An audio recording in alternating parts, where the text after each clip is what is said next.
ہمارے ہر پروگرام کے تمام کردار حقیقت اور اپنے تمام تاریخی پس منظر پر مبنی ہے۔ اس میں ہر طرح کے خیالی اور میتھیکل پہلوؤں سے پرہیز کیا گیا ہے، لیکن ویژول سچویشن کے اعتبار سے بعض جگہ پر اسکیچ ٹیکنک سے کام لیا گیا ہے، جو تصوراتی ہوتے ہوئے بھی حقیقت سے بہت قریب ہے۔ اور سارے پروگرام کے تمام تاریخی دستاویز قرآن مجید اور احادیث کے ساتھ ساتھ مختلف کتابوں سے لیے گئے ہیں، جو سند کے طور پر ہمارے پاس موجود ہے۔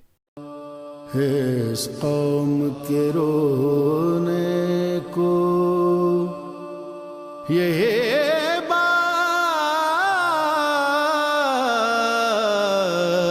بڑی ہے،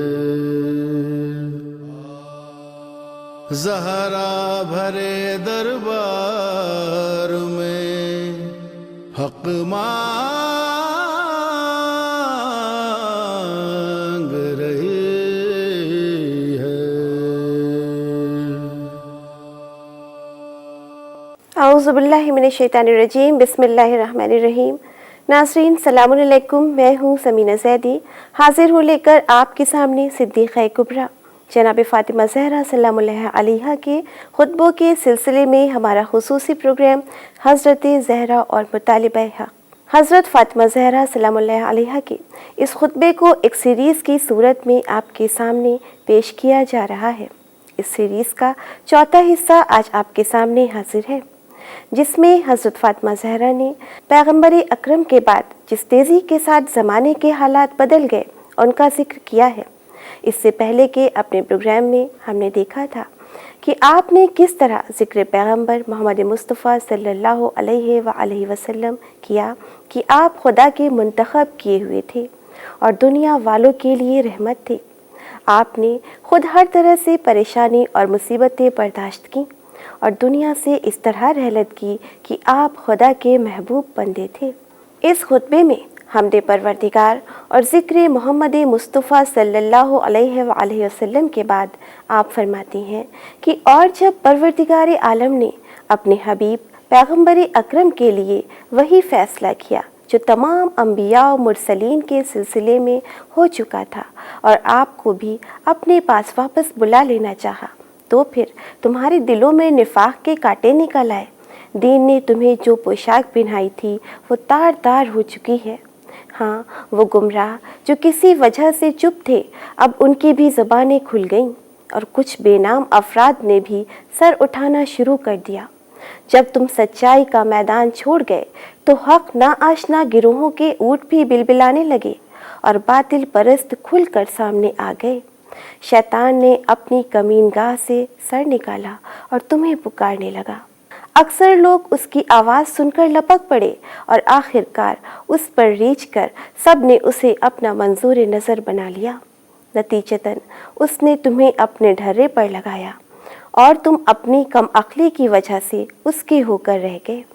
پھر وہ تمہارے جذبہ غضب کو بھڑکانے میں کامیاب رہا اور تم آپے سے باہر ہو گئے، دوسروں کے اونٹوں پر نشان لگا کر انہیں ہتھیانے لگے، پرائے گھاٹ کو اپنا گھاٹ سمجھ بیٹھے۔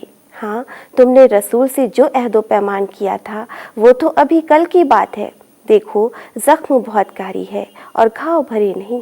پیغمبر اکرم صلی اللہ علیہ وآلہ وسلم کو سپرد خاک تک نہیں کیا گیا تھا کہ تم نے اس بہانے کہ کہیں فتنہ نہ کھڑا ہو جائے جلدی سے جو کرنا تھا کر گزرے، مگر یاد رکھو کہ تم بہت بڑے فتنے میں پھنس چکے ہو۔ جہنم نے کافروں کو گھیر رکھا ہے۔ حیرت ہے تم نے سوچا کیسے؟ تم کدھر بہہ کے جا رہے ہو؟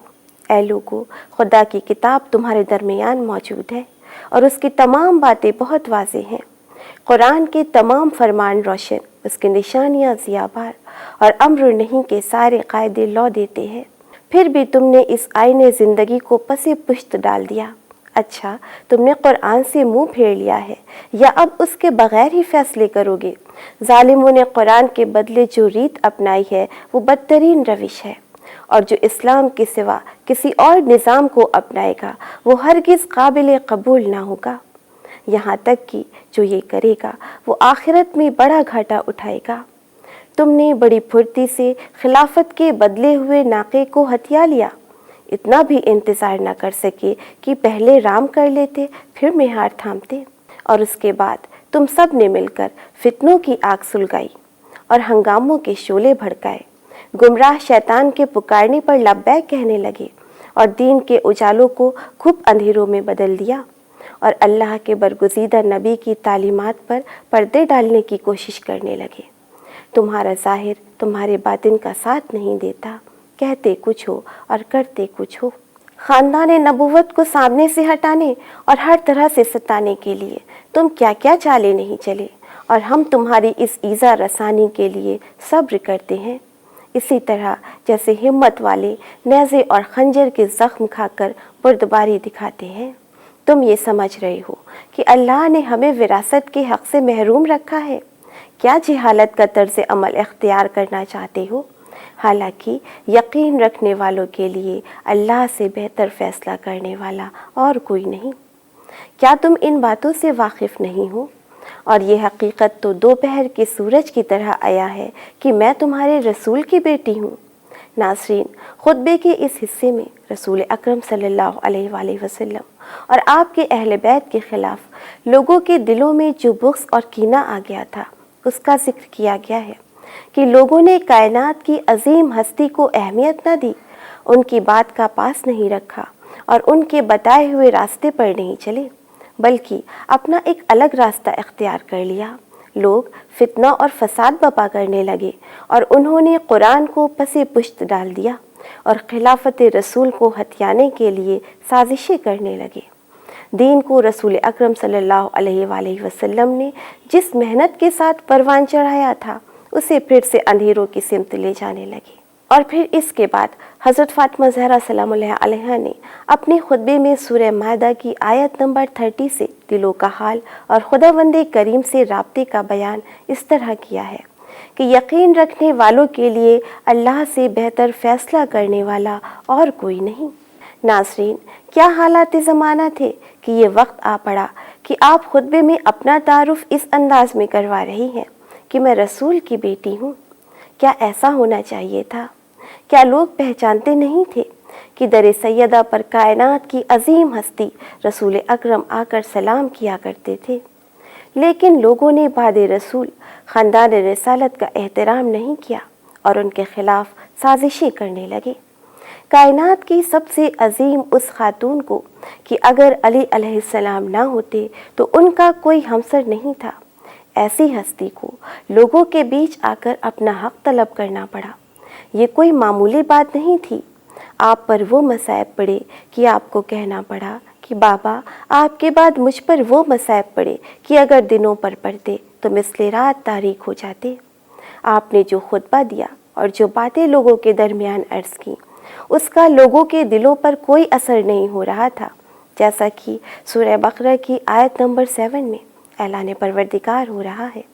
خدا نے ان کے دلوں اور کانوں پر گویا مہر لگا دی ہے کہ نہ کچھ سنتے ہیں اور نہ سمجھتے ہیں، اور آنکھوں پر بھی پردے پڑ گئے، ان کے واسطے آخرت میں عذاب عظیم ہے۔ ناظرین، اس کے آگے کے خطبے کے حصے میں آپ کے سامنے بیان کروں گی کہ جس میں آپ نے لوگوں کے سامنے حق پدری کا سوال کیا اور لوگوں کے بیچ دین حق کو بہترین طریقے سے پہچنوایا۔ اسی کے ساتھ ناظرین، ہمارے پروگرام کا وقت اب ختم ہوتا ہے، اجازت دیجیے، انشاءاللہ پھر ملیں گے، تب تک کے لیے خدا حافظ۔ اس قوم کے رونے کو یہ بات بڑی